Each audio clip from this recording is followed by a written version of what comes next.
सभी को समान कायदा नियम अनुशासन पालन करवाकर सत्य पथ पर लाएगा। मैं नास्त्रदमस एक बात निर्विवाद सिद्ध करता हूं, वह सायरन यानी धार्मिक नेता नया ज्ञान आविष्कार करेगा।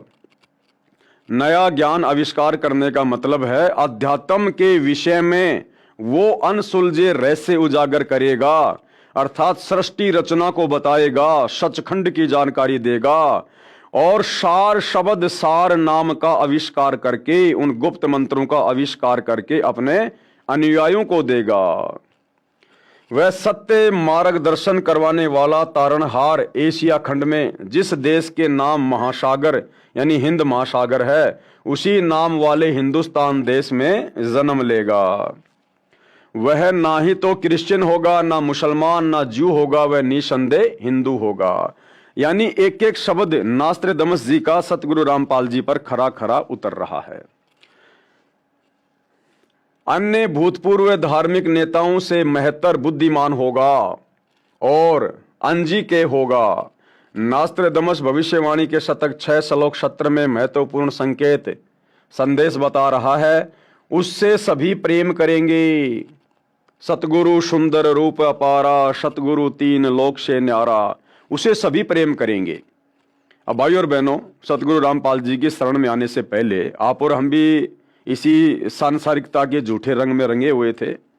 पहले हमें अपने माता पिता अच्छे लगते थे, शादी होने के बाद हमें अपनी स्त्रियां अच्छी लगने लगी, स्त्रियों से बच्चे उत्पन्न होने के बाद हमें बच्चे अच्छे लगने लगे, बच्चों के बच्चे होने के बाद फिर वो पोते पोतियां हमें अच्छे लगने लगे।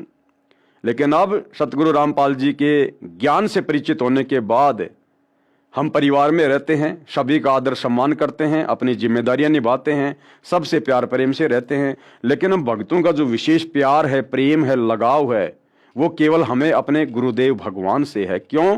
क्योंकि उन्होंने हमारी आत्मा को जगा दिया, जो आत्मा अज्ञान में सोई हुई थी। उन्होंने हमें मोक्ष मुक्ति का मार्ग दिखा दिया, अन्यथा हम लख 84 योनियों में गधे कुत्ते सूअर बनकर यहीं भटकते रहते, भरमते रहते।